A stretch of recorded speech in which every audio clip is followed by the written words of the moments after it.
When we see all those headlines about Houthi attacks in the Red Sea, it's really easy to just think of them as these isolated, almost random events.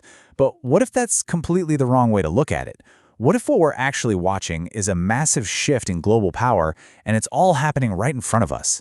Okay, let's really get into this. So, our whole analysis today really kicks off with this one powerful statement.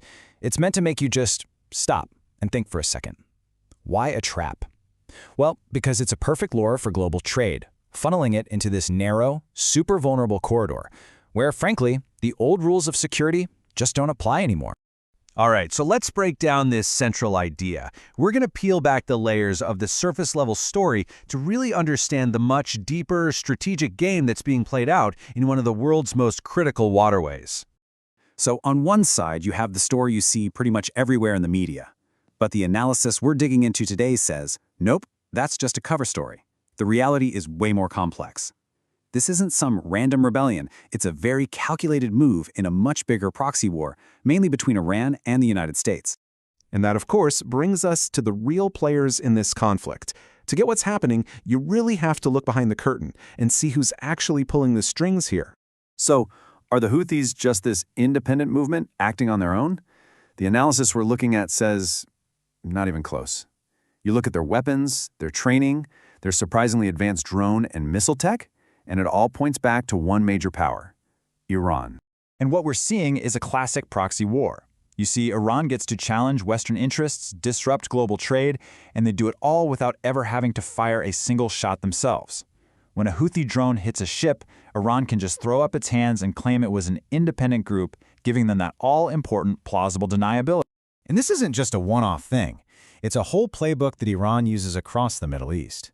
They create this state of permanent tension, what experts have started calling a gray zone war. It's not quite peace, but it's not all-out war either. It's a way for them to constantly apply pressure without ever crossing the line that would trigger a direct military response. And that whole strategy relies on a very specific type of combat. So this brings us to how they're actually fighting this war. See, it's not a conventional fight, Navy against Navy. It's asymmetric, a conflict where weaker powers can use unconventional, cheap tactics, like drones, to hit the vulnerabilities of a much, much stronger opponent. Okay, first things first, let's just talk about the stakes here. 12%.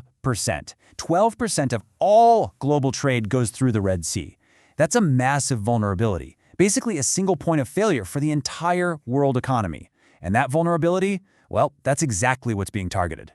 And this is the really clever part. Iran doesn't actually want to shut down the Red Sea completely. That would just trigger a huge, united international military response. No, their goal is much more subtle. They just need to make it risky enough and expensive enough that shipping companies just decide it's not worth the hassle. And this is where you really see that asymmetry in action. Think about it. The U.S. Navy has a totally impossible mission. They have to achieve 100% security. They've got to stop every single drone and missile.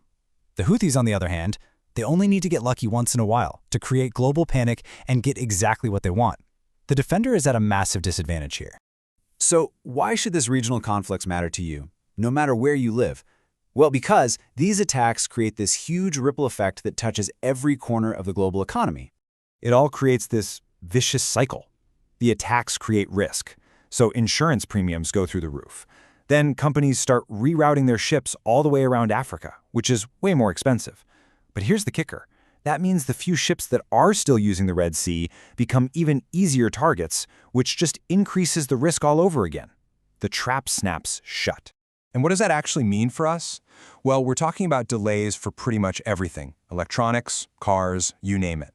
A huge spike in shipping costs that eventually gets passed right on to us, the consumers. And a very real risk of driving inflation back up, especially for Europe, which is super dependent on this route. It's just a constant economic bleed. So now, let's zoom all the way out, because this might not just be a temporary crisis.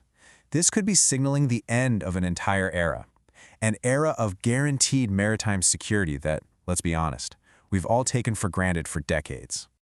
Just look at the dilemma the U.S. is facing. For decades, it's been the world's maritime police officer, a role it's played since 1945. But to really stop these attacks for good, it would probably have to strike Iran directly.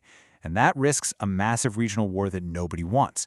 So instead, it's stuck playing defense in a game it fundamentally can't win. And this right here is the game-changing revelation. In the past, if you wanted to control a strait, you needed the biggest, baddest navy. Today, all it takes to cause chaos is a handful of cheap drones and a willing proxy. A billion-dollar aircraft carrier just can't stop every single small threat. The very nature of what it means to have power at sea is being rewritten. So, where does all this go from here? Well, the analysis pretty much lays out three possible paths. The optimistic one, a temporary truce. The pessimistic one, a full-blown war that could trigger a global recession. But the most probable outcome? Well, that's a new normal, a kind of frozen conflict where the Red Sea just remains a high-risk, high-cost zone, indefinitely.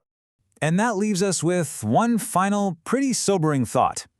The era of just assuming our shipping lanes are safe, protected by a single superpower, that might just be over. The Red Sea isn't just a crisis. It's the laboratory for the future of global conflict. And if this is the new model, you have to ask yourself, what other choke point is next?